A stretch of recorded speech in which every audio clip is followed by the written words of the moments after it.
আত্মঘাতী ছাত্রীর পরিবারের পাশে সাংসদ জয়ন্ত কুমার রায়, ন্যায় বিচারের আশ্বাস।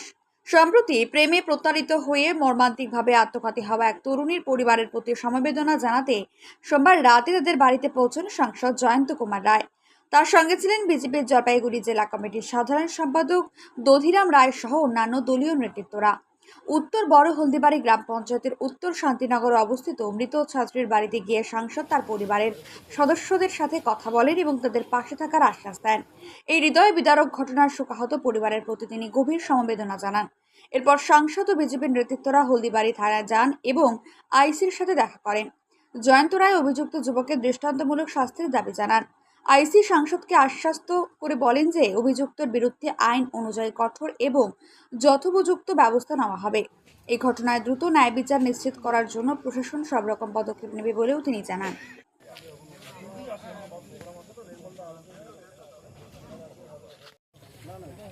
কয়েকদিন আগে একটা দুঃখজনক ঘটনা ঘটে। এক 19 বছরের কিশোরী, সে আত্মহত্যা করতে বাধ্য হয়। তাকে ব্ল্যাকমেইল করার চেষ্টা করা হয়। যাই হোক, কোন এক যুবকের দ্বারা সে প্রতারিত হয়ে, তো সেই পরিবারকে সান্ত্বনা দিতেই এসেছি আমরা, এবং পাশাপাশি আমরা তাদেরকে এনশিওর করেছি যে আমরা তাদের পাশে আছি। বললাম, অভিযুক্ত যুবককে কি গ্রেপ্তার করা হয়েছে এখন? আমি যেটা শুনতে পারলাম, পুলিশের কাছ থেকেই শুনতে পারলাম যে ওই কেরালা থেকে তাকে ধরা হয়েছে এবং তার পানিশমেন্টে আমি বলেছি যে শক্ত থেকে শক্ত পানিশমেন্ট হওয়া উচিত।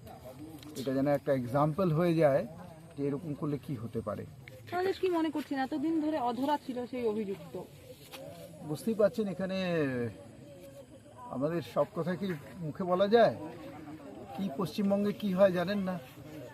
পশ্চিমবঙ্গে অভয়া মার্ডার করা হলো একজন ডাক্তারকে, তার ক্ষেত্রে কি হলো আমরা জানি না সবাই। তাহলে কি কোনো এর মধ্যে একজন ল কলেজের যে কসবার যে ঘটনাটা ঘটেছে সেটা আমরা কেউ জানি না। সুতরাং এখানে বিচার পাওয়া খুব মুশকিল পশ্চিমবঙ্গে যতদিন এই টিএমসি সরকার আছে। তাহলে কি কোনোভাবে মনে করছেন ধর্ষকরা এইভাবে খোলা ঘুরে বেড়াচ্ছে জন্যই অন্যান্য ধর্ষকরা সাহস পাচ্ছে, সাহস যুগিয়ে এইসব কাজকর্ম করে বেড়াচ্ছে? এটা তো প্রত্যক্ষ বা পরোক্ষ মদতেই হচ্ছে এই কাজগুলো। নাহলে এই যে নামটা, এগুলো তো নাম উচ্চারণ করতেও আমার হয়। যে কসবার কাণ্ডটা যে করছে সে তো অনেকেরই জানা ছিল, অথচ সে এত বড় একটা ঘটনা ঘটলো, তার বিরুদ্ধে অ্যাকশন নেওয়া হলো না। আর থেকে তো কিভাবে ওই ঘটনাটাকে ধামাচাপা দেওয়া যায় তার জন্য কত রকম চেষ্টা করেছে, এবং সুপ্রিম কোর্ট পর্যন্ত চলে গেছে তারা অপরাধীদের বাঁচানোর জন্য। সেরকম সেই জন্য এখানে পশ্চিমবঙ্গে যতদিন এই টিএমসি সরকার আছে, যতদিন এই মা মাটির সরকার আছে, ততদিন এই মায়েরা মেয়েরা নিরাপদ নয়, এটুকু আপনাদের বলতে পারি।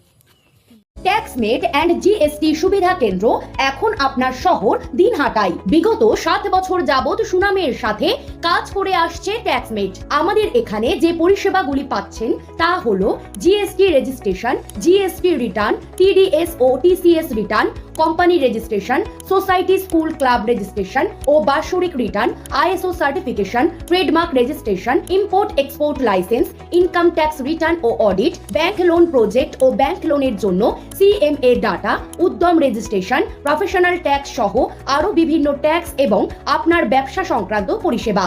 তাই যে কোনো কাজের জন্য শীঘ্রই যোগাযোগ করুন আমাদের সাথে। আমাদের ঠিকানা ট্যাক্সমেট দিনহাটা, আস্থা নার্সিং হোমের পাশে, জলের ট্যাঙ্কের বিপরীতে। যোগাযোগ নম্বর 8250435393।